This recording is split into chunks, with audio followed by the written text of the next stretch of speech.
Martin, ano ba ang pangalan mo? Patricio. At ang ganda ng pangalan mo, oh. Ilang taon na si Patricio?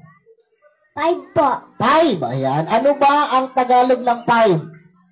6 6, very good, magaling. Nag-aaral ka na? po. Nag-aaral ka na? Po. Apo. Saan ka napasok? Sa school. Sa school, very good, magaling.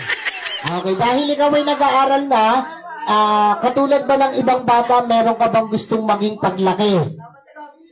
Apo. Anong gusto mo maging paglaki? Gusto mo maging isang? Tatay. Tatay.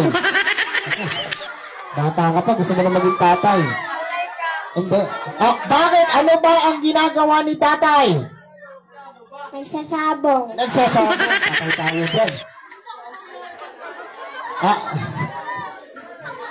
Aray ko. So hindi, ang ibig ko sabihin, hindi tatay. Ang bilis mo naman. Ang ibig ko sabihin, for example, nakapagtapos ka ng pag-aaral, ano yung gusto mo maging trabaho paglaki? Gusto mo maging isang? Doktor. Doktor, very good. Palakpakan naman natin. Gusto niya maging isang doktor paglaki. Pag ikaw pa ay naging doktor na, nagkaroon ka na ng license para manggamot, sino yung una mong gagamutin? Mama. Si Mama. Ayan, bait naman. Ano ba sakit ni Mama? Si Mosta. Oh no! Sino po yung nanay nito? Anak mo to, te? Gusto namin yung Mama yan. Dito ka lang, tayo ka lang. So, ganito yung gagawin natin. Sige, bago tayo magpatuloy, dahil sabi mo nga sa akin, nag-aaral ka na, saan ka ba magaling? Sa school. Sa school. Ang galing nga sa school. Okay. For example, saan ka ba magaling? Saan subject ka ba magaling? Sa? English. English, wow. Pero mukhang maganda yung pagpapalaki mo sa anak mo, ha? So mukhang matalino ka ba? Po. Opo, very good. Sa palakpakan muna natin. Meron lang akong konting katanungan. Okay lang ba sa'yo? Apo. Very good, palakpakan natin. So sige, ganito.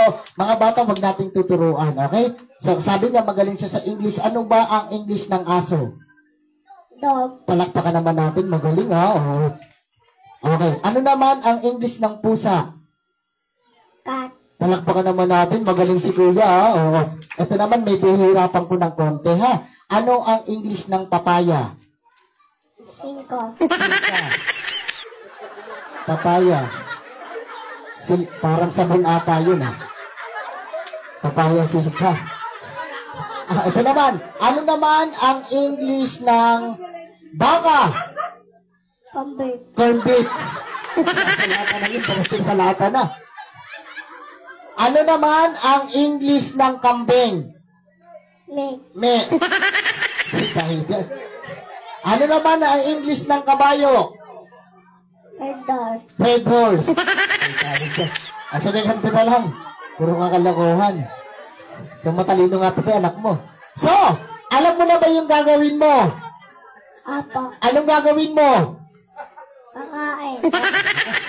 Ano nga pa yung kakain?